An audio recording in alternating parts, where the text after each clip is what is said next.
Pərviz Seydili, İkimiz, səsləndirən Səkinə Səfərli. Hekayə 1, Dibçəyin intiharı. Bu evə necə gəldiyimi yaxşı xatırlayıram. Oğlan cibindəki pulun yarıdan çoxunu verib məni gül dükanından aldı. Yox, mənim qiymətim elə də baha deyildi. Onun pulu az idi. Məni alacağını fikirləşmirdim. Çünki neçə ay idi bu gül dükanındaydım. Qızıl güllərin, nərgizlərin, bahalı buketlərin arxasında utana-utana boynumu sallayıb dayanmışdım. Hə, utanırdım. Niyə utanmayım axı? Nə xoşa gələn ətrim var, nə də gözəl görünüşüm. Ağır bir dibçəyin içində taleyinə boyun əymiş tikanlı bir kaktus idim və salam. Mənim heç üzümə də baxan yox idi. Müştərilər bahalı, gözəl, tər gülləri alırdı. Satıcıya pulu verib məni çəhrayı paketə qoyana qədər hələ də onun məni aldığına şübhə edirdim. Axı gözəl güllərin yanında, köhnə dibçəyin içində yuva salmış balaca kaktusu kim alacaqdı? Görünür, mənim mövcudluğum hələ kiməsə lazım imiş. Nə yalan deyim, bu qədər gözəl güllərin içində mənim seçilməyim, alınmağım çox xoşuma gəldi. Yeni sahibimə minnətdar idim.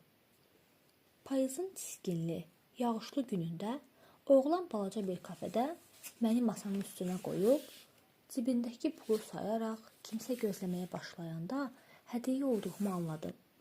Görəsən məni kimə hədiyyə edəcəkdi? Çətrindən kafenin döşəməsinə su damcılayırdı. Saçları çiyninə qədər tökülən qız oğlana yaxınlaşdı. Oğlanın gözlərindəki işığı görəndə başa düşdüm ki, həmin qızı çox sevir. Mən masanın üstündə dayanıb onların çay içəcək, şirin söhbət eləməyinə qulaq asırdım. Oğlanın qıza təsəlli dolu sözlər deməsindən, qızın kədər qarışıq məsum gözlərindən ona bədbəxtlik yüz verdiyini hiss edirdim. Bundan sonra nə eləyəcəksən? Oğlan qıza baxdı. Hər şeyi özüm edəcəm, heç kimə inanmıram. Qızın gözlərindəki kədərin yerini qətiyyət əvəz etdi. Təxminən 1 saatlıq söhbətin axırına yaxın hər şey mənə aydın olmuşdu. Onlar tələbə yoldaşı idilər. Daha doğrusu universiteti bir neçə il əvvəl bitirmişdilər. Klassik sevgi hekayəsi kimi görünsə də, nəticə dəyişməz olaraq qalırdı. Kasıb oğlan varlı qızı sevirdi. Bu hələ son deyil. Vəziyyət daha mürəkkəb və ürək ağrıdan idi. Evin tək qızı, sən demə, sözün əsl mənasına təkliyə məhkum olubmuş. Valideynləri 3 ay əvvəl avtomobil qəzasında həlak olublar. Həyatın ağır yükü bu zərif qızın çiyinlərinə düşüb. Atası sağlığında heç kimə etibar eləmədiyi kimi, indi qız da düşünürdü ki, bütün qohumları onların paxıllığını çəkir. Onun yetim qalmasına ürəkdən sevinirlər. Buna görə heç kimi yaxına buraxmağa dəyməz. Oğlana elə belə də dedi. Öz ayaqlarım üzərində dayanacağam. Bütün gün işləyirəm. Yaxşı ki, atamın şirkətində işləmişəm, təcrübəm var.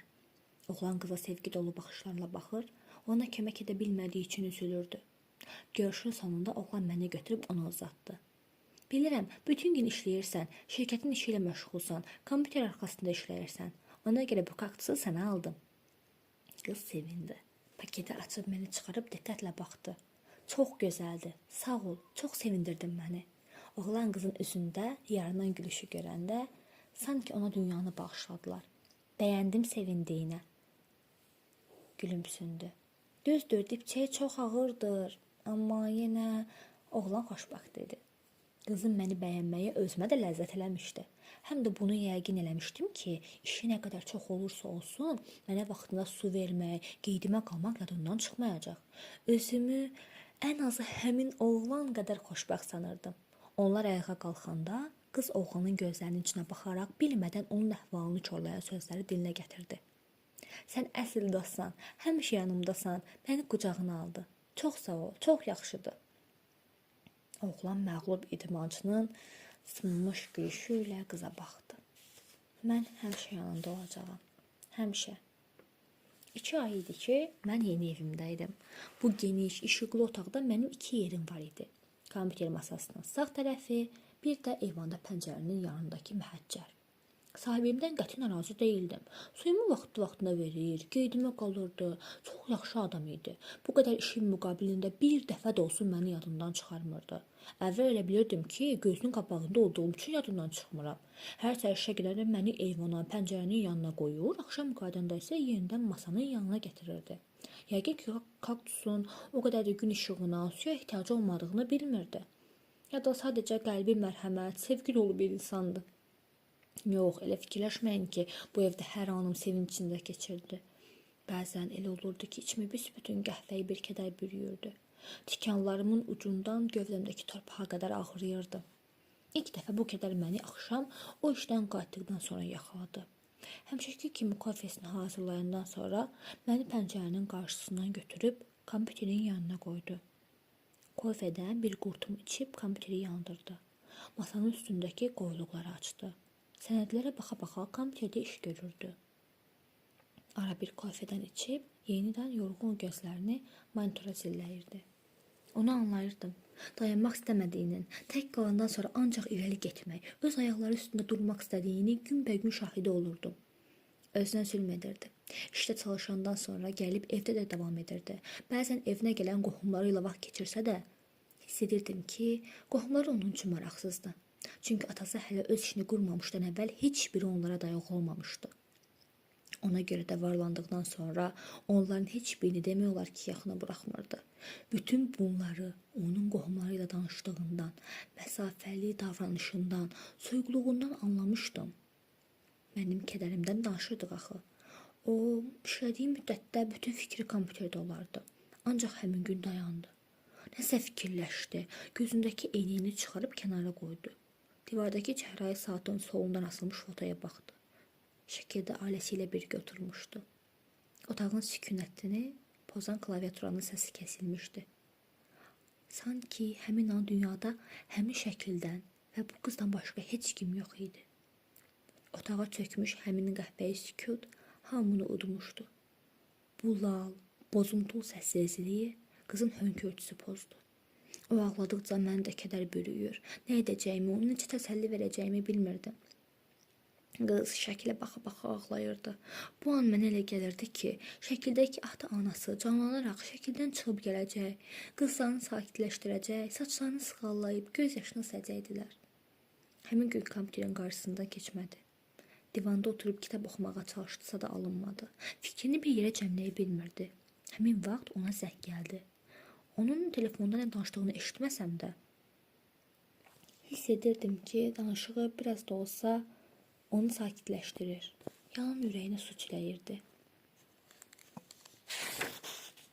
Əmin oldum ki, zəng edən məni ona hədiyyə verən oğlandı. Qız özünü səliqəyə saldı. Birazdan qapı döyüldü. Mən dostumu görəcəyimə sevinirdim. Amma gələn o deyildi.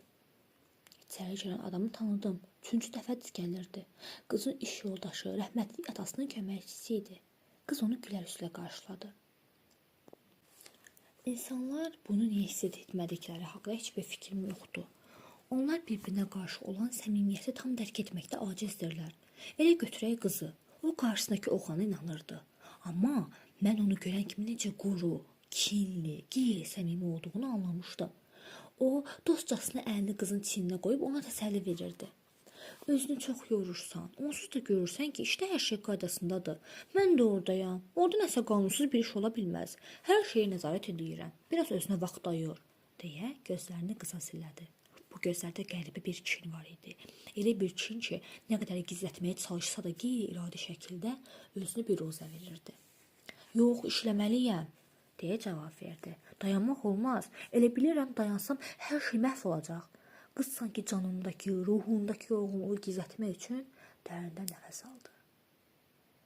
Rüstəm gedəndən sonra da bir xeyli oturub düşündü. Sonra elə divandaca yuxuya getdi. Mən bütün gecəni ona baxdım. Özümü ona kömək edə bilmədiyim üçün son dərəcə çarəsiz hiss eləyirdim. Günlər eyni qayda ilə davam edirdi. Həmin sükut dolu payız axşamlarının birində qapı döyüldü. Bu dəfə gələn mənim dostum, qızı əsl sevgi ilə sevən, ona təmənnasız bağlı olan oğlan idi.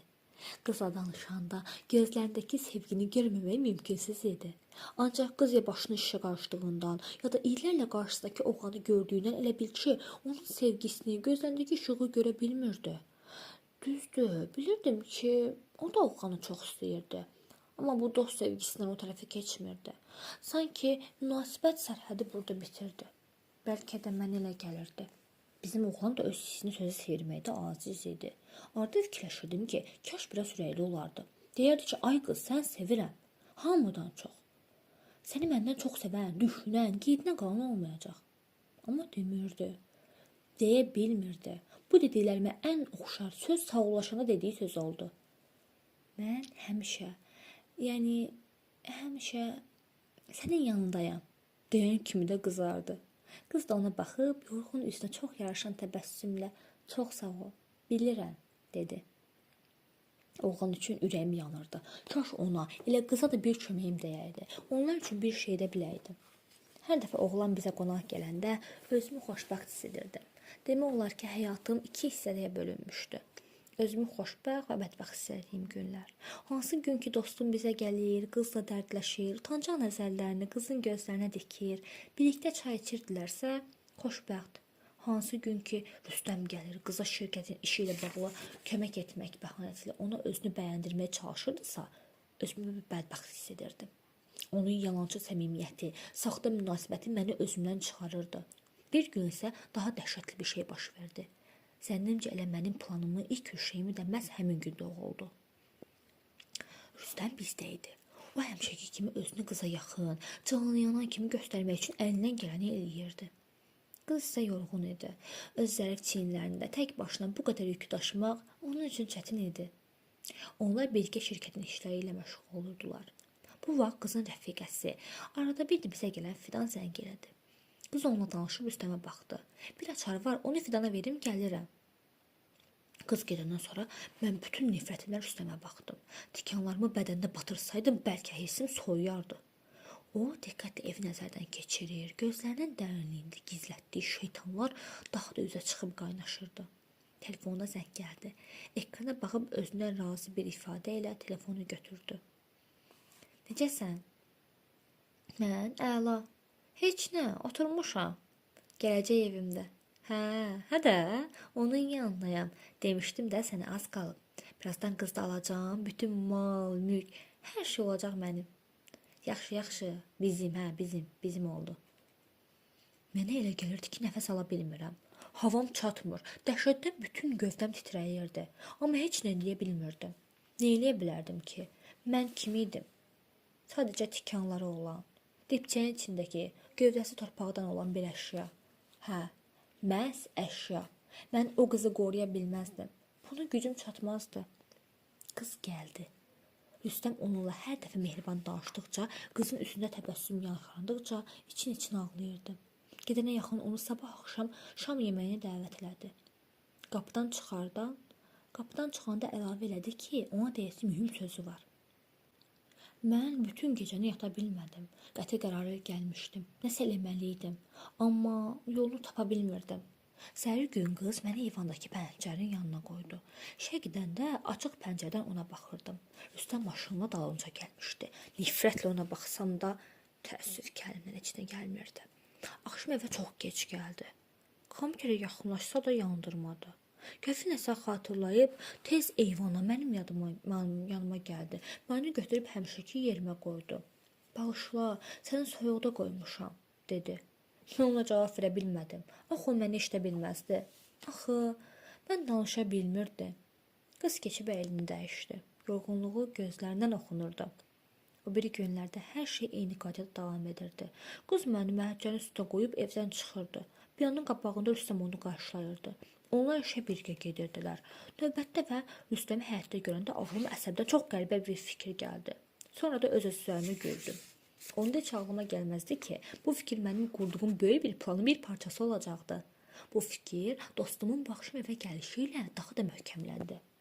Onlar çay içir, söhbət edirdilər. Sanki hər ikisi sözlü adama oxşayırdı. Rüstəmi tanıyırsan da sən, hə? Oğlan biraz düşündü. Hə, Rasim əminin köməkçisi. Hə, indi mənim köməkçimdir. Lap yaxşı, nə olub ki? Qız dərindən nəfəs alıb oğlana baxdı. Heç nə, mənə evlilik təklif eləyib. Qız bunu deyib onun gözlərinin içinə baxdı. Qəhvəyi sükut hər şeyi öz rənginə boyadı. Sən nə dedin? Oğlan laqeyd göyünməyə çalışırdı. Hələ heç nə, düşünürəm. Düşünürsənsə deməli ürəyincədir. Yox, Bilmirəm, sən nə fikirləşirsən? Oğlan yenə həmin qəhvəyi sükut rənginə boyandı. Sənin üçün yəqin yaxşı olar. Bunu deyəndə onun necə əzab çəkdiyini görə bilirdi. Görək də, hələ dəqiq bilmirəm. Mən oğlanı bütün varlığımla qınayırdım. Bəlkə də olmaz, mən də səni sevirəm. Özü də hamıdan çox, onunla yox, mənimlə evlən desə, hər şey fərqli ola bilərdi.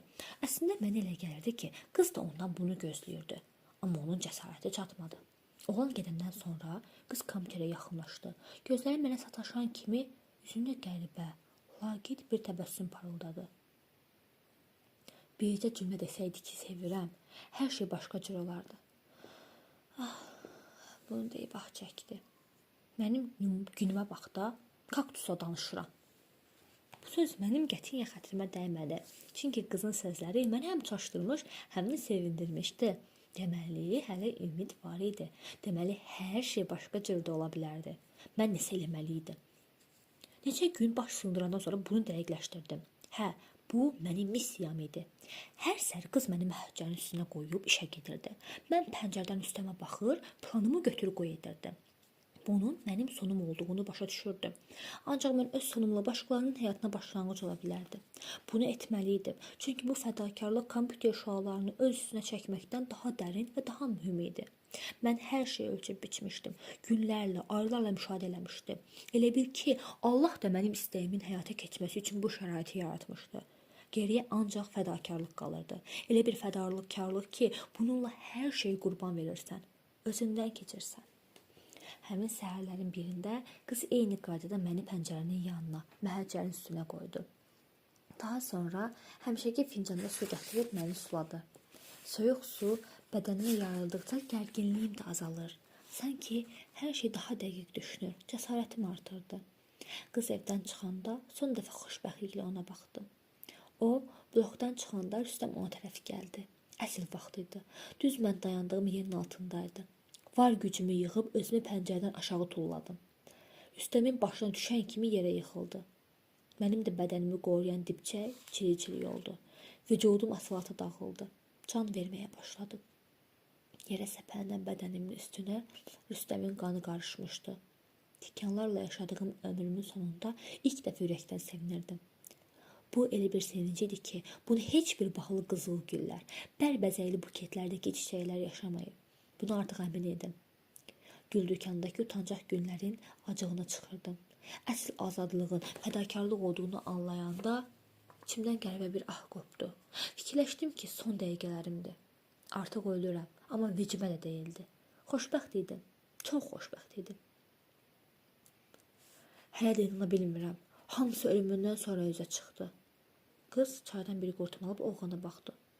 Sözün açığı, mənim o Rüstəmdən heç vaxt xoşum gəlməmişdi. Bəs onda niyə demədi? Sənə dedim axı, mənə evlilik təklif eləmişdi. Bilmirəm, fikirləşdim ki, bəlkə sənin üçün yaxşı olar. Oğlan deyib, yaxşılarını yayındırdı. Sən heç nə demədin. Amma sənin hədiyyə verdiyin kaktus səndən cəsarətli çıxdı. Özünü atdı onun üstünə. O olmasaydı, şirkətdən nə qədər pul oğurladığını, bizim pullarla özünə firma açdığını bilməyəcəkdim. Bəlkə də elə ailə quracaqdım onunla. Hə, haqlısan. Arada mənə elə gəlir ki, o dibçək mənim ürəyimdəki arzunu yerinə yetirib. Hansı arzunu? Onunla ailə qurmağımı istəmirdin, amma bunu demirdin. Niyə? Çünki sevirəm. Səni sevirəm. Oğlan pıçıldadı və düz qızın gözlərinin içinə baxdı. Bəs niyə demirdin? Qız da gözlərini ona zilləmişdi. Mən qorxurdum. Yox deyəcəyindən qorxurdum. Amma indi dedin. Dedim, bura gələndə bilmirdim deyim, yoxsa yox, amma burada fikrim qətləşdi. Nə dəyişdi ki fikrini? Qız maraqlı ona baxırdı. O hadisədən sonra ilk dəfədə bu evə gəlirəm. Fikirləşmişdim ki, həmin dibçəyi çoxdan atmısan, ya da süpürüb çoxdan aparıblar. Amma həminki yerində gördüm. Dibçəyi dəyişsə də kaktus yerindədir. Ürəyimdə dedim ki, əgər mənim hədiyyəmi atmayıbsa, bu bir işarədir. Ürəyimi açacağam ona. Yenə otağa sükut çöktü. Amma bu sükut artıq qəhvəyi yox, çəhrayı rəngdə idi. Hə, dibçəyini dəyişdim, amma atmadım. Düzdür, istəməzdim kimsə ölsün, amma görünür belə məsləhətsizmiş. O kaktusun heç bir günahı yox idi axı. O ancaq yaxşılıq eləyib bizə. Ona görə yenidən onu evə gətirdim. Qız bir anlıq susub oğlana baxdı. O ki qaldı sevgi məsələsinə, yenə susdu. Mən də səni sevirəm. Oğlan sevincdən nə edəcəyini bilmirdi. Üzündə xəfif təbəssüm yarandı. Qız da gülümsündü. Oğlan onun əlindən tutdu. Səni sevirəm. Qız da biraz da kənara çəkildi. Burada yox, elə bilirəm o bizə baxır. Qızın yanaqları xəfifcə qızardı. Kim? Oğlan təəccüblə soruşdu. Kaktus. Qız mənə tərəf baxdı. Oğlan da baxışlarını mənə çevirdi. Hər ikisini gülməyə tutdu. Mən də əynimə biraz dar olan bu dibçəyin içində onlara baxıb gülümsəyirdim. Çünki bundan sonra ölmək yox, gülmək zamanı idi.